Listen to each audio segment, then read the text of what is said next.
எல்லாருக்கும் வணக்கம். அதாவது கவிதா வந்து என்கிட்ட வந்தப்போ சின்ன பொண்ணு, ஆனால் அதுகிட்ட இருந்த துடிப்பு, அதனுடைய ஸ்பீட், அதாவது சுறுசுறுப்பு, இதெல்லாம் பார்க்கும்போது ஒரு வேறு லெவலுக்கு போக வேண்டிய ஆள் இங்கே இருக்கக்கூடாது அப்படின்னு நினச்சிறது உண்டு. அதுக்கப்புறம் அது ஒவ்வொரு துறையாக மாறி பத்திரிகையாளராகி, தொகுப்பாளராகி, சென்சார் போர்டு மெம்பர் ஆகி, இன்னைக்கு வந்து ஒரு தயாரிப்பாளராக வந்து நிற்கிறது வந்து ஒரு ஃபாதர் லெவலில் நான் ரொம்ப ஃபீல் பண்ணுறேன். கங்க்ராச்சுலேஷன் கவிதா. இது வந்து எல்லா பெண்களுக்கும் ஒரு இன்ஸ்பிரேஷனான ஒரு விஷயம்.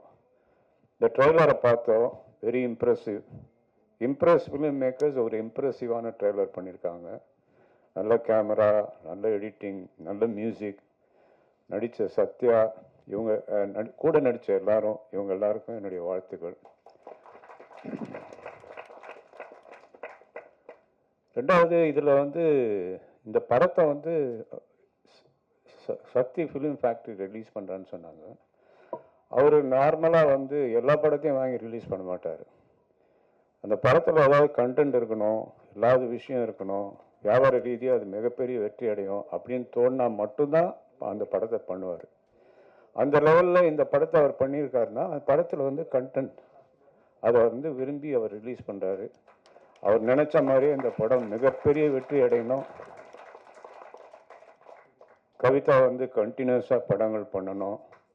நிறைய பேர் கவிதா சொன்ன மாதிரி நிறைய யங்ஸ்டர்ஸ்க்கு, சின்ன தயாரிப்பாளர்களுக்கு உதவி பண்ணணுங்கிற ஒரு எண்ணம் வந்து நல்ல எண்ணம்.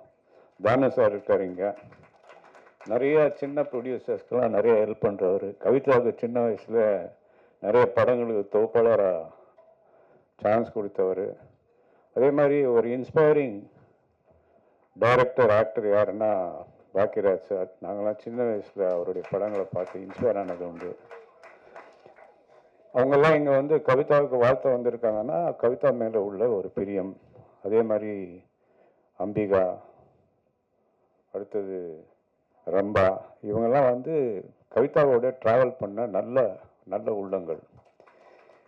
இவங்களுக்கெல்லாம் நான் தேங்க்ஸ் சொல்லிக்கிறேன். கவிதா மேலும் மேலும் நிறைய படங்கள் எடுத்து நல்ல கதைகளை, சின்ன படமாகவே எடுக்கட்டும், பெரிய படங்கள் எடுக்க வேண்டாம். அந்த படங்களை வெற்றியடைய செய்கிறதுக்கு சக்தி இருக்காரு கூட. அந்த சக்தியை உபயோகப்படுத்தி பெரிய படங்களாக்குங்க. அப்புறம் நீங்கள் வந்திருக்கிற இடம் வந்து பத்திரிகை உலகம். அவங்க உங்களை கைவிட்டுற மாட்டாங்க. நல்லா இருக்கிற விஷயங்களை மட்டும்தான் நல்லா இருக்குன்னு எழுதுறவங்க.